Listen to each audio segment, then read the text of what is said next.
வணக்கம் நண்பர்களே, உங்க அனைவரும் நம்ம சேனலுக்கு வரவேற்கிறேன். நம்ம இன்னைக்கு இந்த வீடியோல என்ன பார்க்க போறோம் அப்படின்னா, கத்திரிக்காய் வச்சு ஒரு மசாலா. நார்மலா என்னடா கத்திரிக்காய் வச்சு என்ன மசாலா, இதுதான் எல்லாருக்கும் தெரியுமே. ஏன்னா கத்திரிக்காய் வச்சு நம்ம எண்ணெய் கத்திரிக்காய் பண்ணுவோம், இல்ல பொரியல் பண்ணுவோம், இல்ல ஏதோ கூட்டு பண்ணுவோம். ஆனா அதெல்லாம் தாண்டி ஒரு மசாலா தான் நான் இப்போ சொல்ல போறேன், பண்ண போறேன். அது என்ன மசாலா அப்படின்னா, கத்திரிக்காய் வந்து சப்பாத்திக்கு இல்ல நானுக்கு, இட்லி தோசைக்கு நீங்க ஒரு சைடிஷா வேணும் அப்படின்னா நீங்க தாராளமா இந்த மசாலா செஞ்சு சாப்பிட்டு பார்க்கலாம். இதுக்கு வந்து ரொம்ப கம்மி இன்கிரீடியன்ட், வீட்டில் இருக்கக்கூடிய இன்கிரீடியன்ட் வச்சு தான் நம்ம பண்ண போறோம். இதுல ஒரே ஒரு வித்தியாசம் நான் காட்டியிருப்பேன், அது என்ன நீங்க வீடியோ பார்த்து தெரிஞ்சுக்காங்க. ஏன்னா நார்மலா நிறைய மசாலா பண்ணுவோம், ஆனா யாருமே யோசிக்காத ஒரு பொருளை நான் அதுல போட்டிருப்பேன். அது என்ன அப்படிங்கறத நீங்க வீடியோ பார்க்கும்போது கண்டிப்பா தெரிஞ்சுக்குவீங்க. நீங்க அது போடுறதுனால என்ன டேஸ்ட் அப்படின்னு சொல்லி யோசிக்கலாம். நீங்க அது போட்டு நீங்க சாப்பிட்டு பார்த்தீங்கன்னா கண்டிப்பா உங்களுக்கு தெரியும் அதுல உள்ள டேஸ்ட் என்ன அப்படிங்கிறது.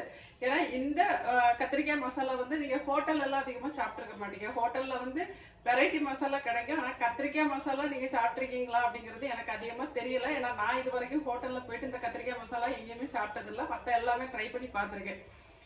ஓகேங்களா, இப்போ நம்ம வீடியோக்கு போகலாம். அதுக்கு என்னென்ன தேவை அப்படிங்கிறத ஃபர்ஸ்ட் பார்த்துக்குவோம். நாம பண்ண போற கத்திரிக்காய் மசாலாக்கு என்னெல்லாம் தேவைன்னு பார்த்துடலாம். கத்திரிக்காய் எடுத்துக்காங்க. கத்திரிக்காய் எடுத்துட்டு இந்த மாதிரி கீரி வச்சுக்காங்க. எல்லாத்தையும் இப்படி ரெண்டு ரெண்டாக கீரி வச்சுக்காங்க. வந்து தேவையான அளவுக்கு எண்ணெய், மஞ்சப்பொடி கொஞ்சம், 1 table spoon garam masala, 1 table spoon இஞ்சி பூண்டு பேஸ்ட்டு, தேவையான அளவுக்கு உப்பு, அப்புறம் உங்களுக்கு காரத்துக்கு தகுந்த மாதிரி மிளகாத்தூள், ஒரு 1.5 டேபிள் ஸ்பூன் கொத்தமல்லி பொடி, ஒரு 4 வெங்காயம், 2 தக்காளி. இப்போ இதை என்ன பண்ண போகிறோம், இவ்வளோ தான் இதுக்கு மொத்தமாக தேவை. ஆனால் சூப்பரான ஒரு சப்பாத்திக்கு சைட் டிஷ். இது சப்பாத்திக்கு மட்டும் இல்லை, இட்லி, தோசை, சாதம் எதுக்கு வேணாலுமே நீங்கள் வச்சு சாப்பிட்லாம், ரொம்பவே நல்லாயிருக்கும். இப்போ இது நம்ம என்ன பண்ண போகிறோம்னு பார்க்கலாம். ஒரு மிக்ஸி ஜார் எடுத்துக்காங்க. அந்த மிக்ஸி ஜாரில் வந்து நம்ம க்ளீன் பண்ணி வச்சுருக்க வெங்காயத்தை இந்த மாதிரி கட் பண்ணி போட்டுக்கோங்க.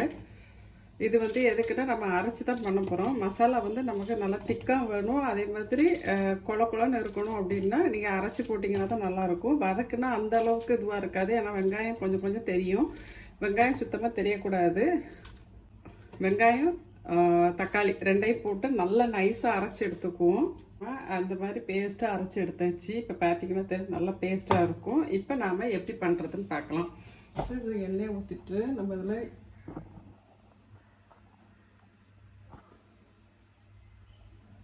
எடுத்து வச்சுருக்க கத்திரிக்காய் போட்டு நல்லா பொரிச்சுக்கணும்.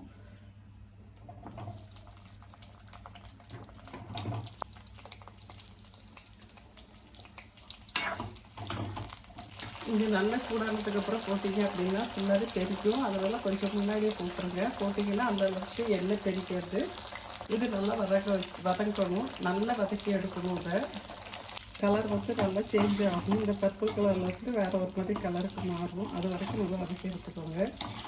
சேஞ்ச் ஆகிருக்கு பாருங்கள், நல்லா கலர் சேஞ்ச் ஆகிருக்கும். இந்த மாதிரி கலர் நல்லா சேஞ்ச் ஆகும். இது வந்து எப்படின்னா நல்லா வதங்கிருச்சு அப்படின்னா சுருங்கி வந்துடும். நல்லா சுருக்கிடும், இப்படி பழப்பழம்னு இருக்காது. அந்த அளவுக்கு நீங்கள் வதக்கணும். அப்போ தான் இது ரொம்ப டேஸ்ட்டாக இருக்கும். அப்படின்னா தெரியும், நல்லா வதங்கி வர ஆரம்பிச்சிருச்சு. கத்திரிக்காயெல்லாம் சுருங்க ஆரம்பிச்சிருச்சு. அப்படியே இந்த மாதிரி தான் வதக்கணும். இன்னும் கொஞ்சம் வதங்கணும். வதங்கினதுக்கப்புறம் நம்ம இதை எடுத்துக்கலாம். எடுத்துகிட்டு மசாலா ரெடி பண்ண ஆரம்பிச்சிடலாம். கொஞ்சம் நல்லா மனம் வந்துருச்சு. இப்போ நம்ம எடுத்துக்கலாம்.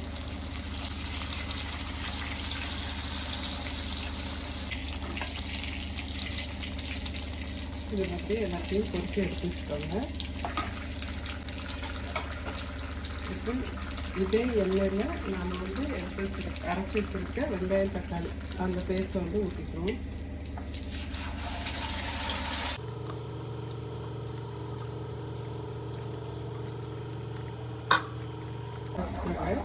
வதங்கட்டும்.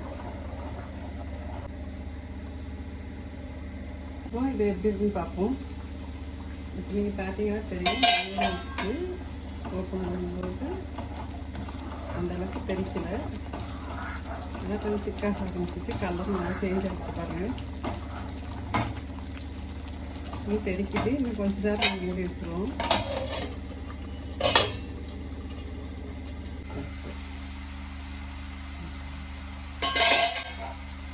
இப்போ நான் வச்சுருக்கேன். எண்ணெய் பிரிஞ்சு வந்துருச்சு. இப்போ தெரிக்கல அவ்வளோதான். இந்த மாதிரி வரணும். ஃப்ளேமில் தான் வச்சுருக்கேன். அதனால் எண்ணெய் தெரிக்கலை. இதில் நாம் எடுத்து வச்சுருக்கேன் இஞ்சி பூண்டு பேஸ்ட்டை போட்டுருவோம். இந்த இதை போட்டு வதங்கும்போது அதுலேயும் இன்னும் வதக்கும். இஞ்சி பூண்டு பேஸ்ட்டோட பச்சை வாசனை போகிற அளவுக்கு வதக்கிக்கோங்க. இஞ்சி பூண்டு பேஸ்ட்டும் நல்லா வதங்கிடுச்சு. சட்டியில் ஒட்டாமல் வதக்கி தரேன். இந்த மாதிரி வரணும். இந்த மாதிரி ஒட்டாமல் வந்துச்சுனால அதை வதங்கிடுச்சு எடுத்துக்கலாம். இப்போ நம்ம இதில் வந்து மசாலா பொடி எல்லாமே சேர்த்துவோம். ஃபஸ்ட்டு மஞ்சள் பொடி, அப்புறம் எடுத்து வச்சுருக்க மிளகாத்தூள், அதுக்கப்புறம் கொத்தமல்லி பொடி, அப்புறம் கரம் மசாலா பொடி. கரம் மசாலா இது வீட்டில் அரைச்சது. இதோட பச்சை வாசனை போகிற அளவுக்கு வதக்கணும். அவ்வளோதான். இதை முடிச்சிட்டோம்னா இதில் தண்ணி ஊற்றி கொதிக்க விட்டுட்டு அதுக்கப்புறம் கத்திரிக்காய் போட்டால் ஒரு மசாலா ரெடி ஆகிடும். இது ஒரு 2 மினிட்ஸ் மட்டும் வதக்கிக்கோங்க. நல்லா வதங்கிட்டு பச்சை வாசனை போயிடுச்சு. பச்சை வாசனை போய் நல்லா ஒரு மனம் வருது. இப்போ வந்து இதில் நான் கொஞ்சமாக டேஸ்ட்டுக்காக பால் சேர்க்குறேன். நீங்கள் உங்களுக்கு வேணும்னா சேர்த்துக்கோங்க. இல்லை எங்களுக்கு பால் வேண்டாம் அப்படின்னா நீங்கள் சேர்க்க தேவையில்லை. நான் கொஞ்சமாக பால் சேர்த்துக்கிறேன். மீதி தண்ணி தான் ஊற்றுவேன். இது பால் ஊற்றிட்டு இந்த மாதிரி நல்லா கலந்து விடணும். நீங்கள் அப்படியே விட்டிங்கன்னா தெரிஞ்ச மாதிரி ஆயிரும். நல்லா இப்படி கலந்து விட்டிங்கன்னா தெரியாது. அப்படியே ஒன்றா மிக்ஸ் ஆயிரும். அந்த இதோட மசாலாவோட. ஏற்கனவே இது காய்ச்சின பால் தான். நான் பச்சை பாலத்தில் காய்ச்சின பால் தான் ஊற்றிருக்கேன். பால் ஊற்றி நம்ம வதக்க ஒரு நல்ல மனம் வந்துடும். வந்து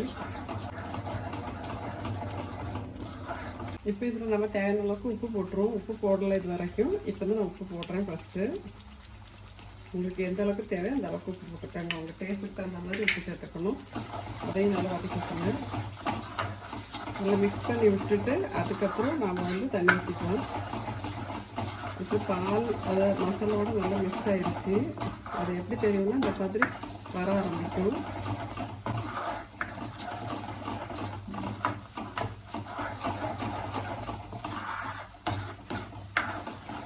பாலோடு சேர்த்து தண்ணி ஊற்றுனீங்கன்னா உங்களுக்கு ஒரு மாதிரி திரிஞ்ச மாதிரி ஆயிடும். அதனால மசாலா ரெடி பண்ணிவிட்டு அதுக்கப்புறம் தான் நம்ம வந்து தண்ணி ஊற்றிக்கணும். இப்போ இது ஓரளவுக்கு நல்லா ரெடி ஆகிடுச்சு. கலர் நல்லா பாருங்கள், நல்லா சேஞ்ச் ஆகிடுச்சு.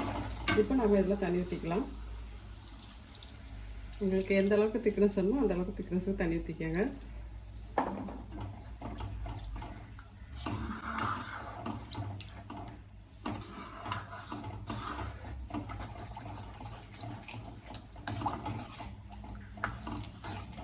இப்போ நீங்கள் கொஞ்சம் தண்ணி ஊற்றிக்கலாம். ஏன்னா இது கொஞ்சம் வதங்கணும், நல்லா வதங்கணும், நல்லா வத்தணும். எதுக்காக அப்படின்னா நம்ம கத்திரிக்காய் போட்டு வேக விடணும். அப்போ கொஞ்ச நேரம் வரை இருக்கும். அதுக்காக நம்ம வந்து தண்ணி கொஞ்சம் கூட ஊற்றிக்கலாம். இப்போ நம்ம எடுத்து வச்சுருக்க வேக வச்சு எடுத்து வச்சுருக்க வதக்கி எடுத்து வச்சுருக்க கத்திரிக்காய், வதக்கின கத்திரிக்காயை நம்ம இப்போ அதில் போட்டுக்குவோம்.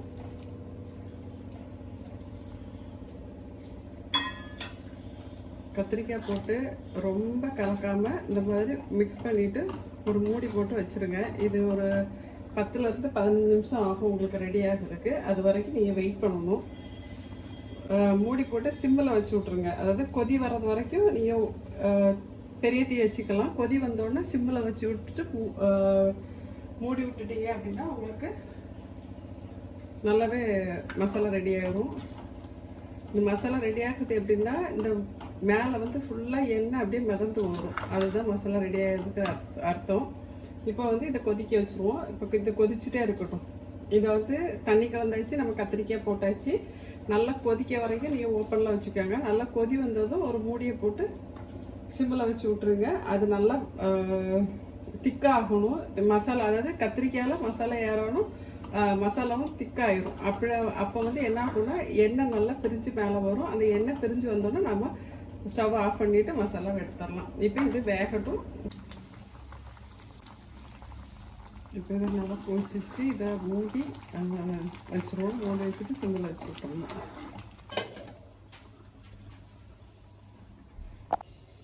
இப்போ நம்மளோட மசாலா ரெடி ஆகிடுச்சு. நீ பார்த்தீங்கன்னா தெரியும் மேலே எண்ணெய் விட்டு மருந்து வர ஆரம்பிச்சிருச்சு. அவ்வளோதான். இதை ஆஃப் பண்ணிவிட்டு இங்கே கொத்தமல்லி தூள் சில தூவி பரிமாற எடுத்துக்கலாம். இது ஒரு கிண்ணத்துக்கு மாற்றிக்குவோம். இப்போ பார்த்தீங்கன்னா நம்மளோட அந்த கத்திரிக்காய் மசாலா ரெடி ஆயிடுச்சு. அது எப்படி இருக்குன்னு பார்க்கலாமா? இந்த கத்திரிக்காய் மசாலா இந்த மாதிரி தான். கத்திரிக்காய் அப்படியே முழுசாக இருக்கும், உங்களுக்கு உடஞ்சிருக்காது, எதுவும் ஆயிருக்காது. இந்த மாதிரி மசாலா முழுசாக இருக்கும். இது கண்டிப்பாக சாப்பிட ரொம்ப சூப்பராக இருக்கும். இது நீங்கள் இட்லி, தோசை, சப்பாத்தி, நான் அது கூட வச்சுக்கலாம். அதே மாதிரி பிரியாணி பண்ணிங்கனாலும் நீங்கள் சைடிஷாக தொட்டுட்டு சாப்பிடும்போது ரொம்பவே சூப்பராக இருக்கும். இப்போ நம்மளோட கத்திரிக்காய் மசாலா ரெடி ஆயிடுச்சு. நீங்கள் இதை பார்த்தீங்கன்னாலே தெரியும். இந்த கத்திரிக்காய் மசாலா வந்து ரொம்பவே நல்லா வந்திருக்கு. அது மட்டும் கிடையாது, இதோட டேஸ்ட் ரொம்ப சூப்பராக இருக்கு. அதை நீங்கள் செஞ்சு பார்த்துட்டு அதுக்கப்புறம் சொல்லுங்கள். கண்டிப்பாக இந்த சமையல் பிடிச்சிருக்குன்னு நினைக்கிறேன். என்னோட இந்த சமையல் வீடியோ உங்களுக்கு பிடிச்சிருக்கு அப்படின்னா மறக்காமல் லைக் பண்ணுங்க, உங்க ஃப்ரெண்ட்ஸ் ரிலேட்டிவ்ஸ்க்கு ஷேர் பண்ணி விட்டுருங்க. இது வரைக்கும் நம்ம சேனலை நீங்க சப்ஸ்கிரைப் பண்ணாம பார்த்துட்டு இருக்கீங்கன்னா இப்ப சப்ஸ்கிரைப் பண்ணி வச்சுட்டு பக்கத்துல உள்ள பெல் பட்டன்ல ஆல் கொடுத்து வச்சுட்டீங்கன்னா என்னுடைய ஒவ்வொரு வீடியோவும் உங்களுக்கு நோட்டிபிகேஷன்ல வந்துட்டு இருக்கும். நான் என்னெல்லாம் வீடியோ போடுறேன் அப்படிங்கறத நீங்க உடனுக்குடன் பார்த்து தெரிஞ்சுக்கலாம். நன்றி, வணக்கம். அடுத்த வீடியோவில் சந்திப்போம். பாய்.